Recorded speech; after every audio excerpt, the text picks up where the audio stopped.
Today's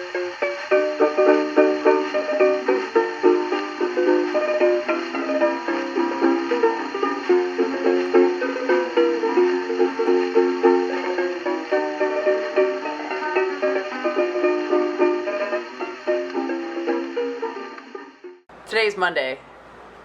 We all love Mondays. Still shooting a little bit with this Canon M3. I'm definitely leaning towards not keeping this camera.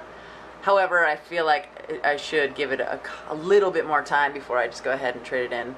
I thought today would be a fun day to, since it's a Monday, intro another huge person that is behind the scenes of BREW+FOAM, and that's Mr. Mark Zalek, right?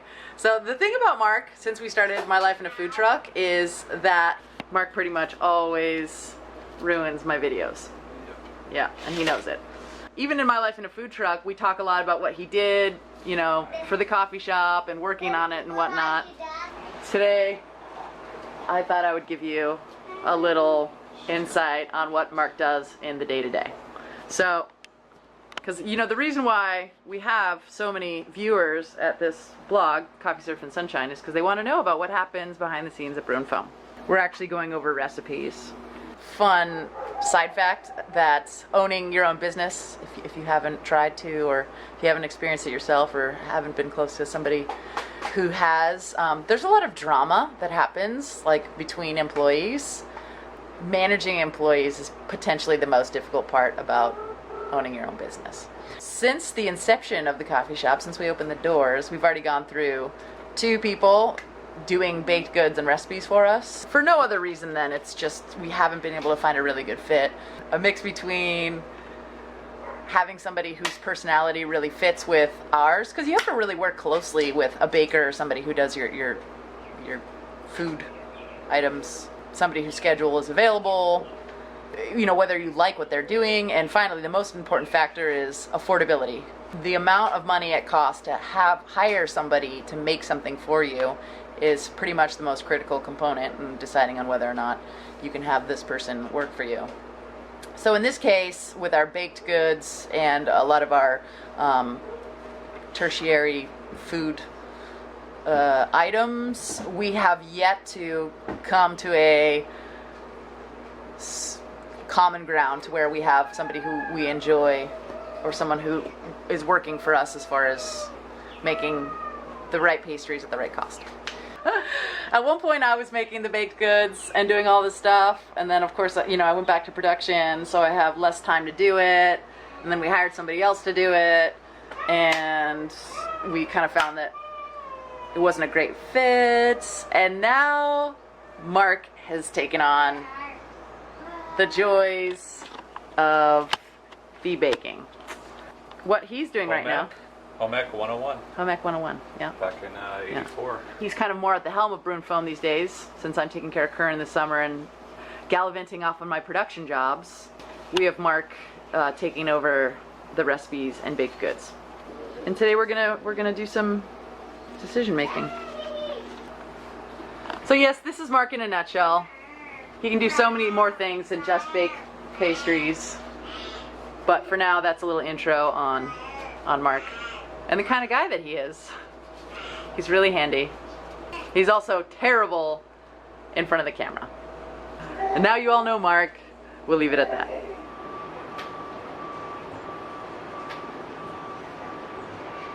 So here's a fun fact. Mark is an extremely handy person.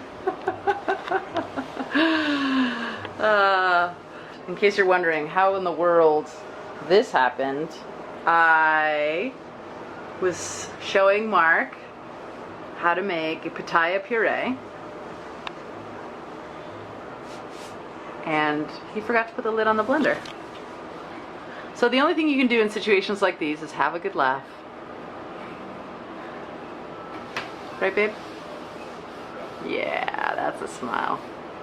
As if there wasn't enough work already, right? Another little known fact is that Mark is actually awesome at cleaning. Fear not, friends. This shall be clean very shortly. So have you ever heard of the term, when life gives you lemons, You make lemonade. you make lemonade? So instead, we're making a pitaya smoothie.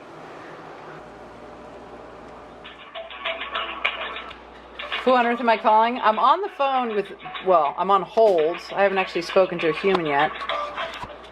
I'm waiting for the people at Best Buy to let me know if they have a Canon G5X available. Because I don't want to return the M3 until I know I'm going to have another camera in hand so I can hot swap, you know? Because when I was there, they didn't have it in stock. Anytime. So download the Best Buy app. I'm still on hold with Best Buy.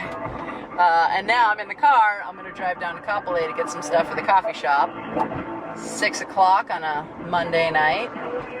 Love Mondays. Just love them. I can't take it anymore. It's just too much. It's too much. So I'll call them tomorrow to see if they have the other Canon camera in stock that I really want to exchange this one for. I made such a bad choice. Since I'm hanging on to this M3 a little longer, might as well test it in some low light conditions. So this is a little low light testing. Looks nice. Beautiful Kapolei. So mind you, I'm shooting in 30 frames, HD 1080. So heading back to the North Shore now. Probably be home in about a half an hour. When it's completely dark, we'll do one last low light test with our Canon M3. I don't know, the more I use this camera, the more I kind of like it, secretly. The onboard mic for the audio is pretty good. And the picture's quite nice. Still deliberating. It seems like this camera has a really hard time doing autofocus when it's dark out. Granted, it is looking outside of a car window, but essentially right now I'm trying to shoot these cops, this police giving these trucks an escort, and it's not really working. So here we are in our low light conditions. Really, it's just having a ton of trouble with the intuitive autofocus. It's just not doing a good job with that. So, granted it is a cloudy, rainy day. Okay, so it's 8 o'clock and I just got back from our grocery run for stuff for the coffee shop. And this will conclude the continuation of the Canon M3 field testings. We'll do some more testing tomorrow and see what we think.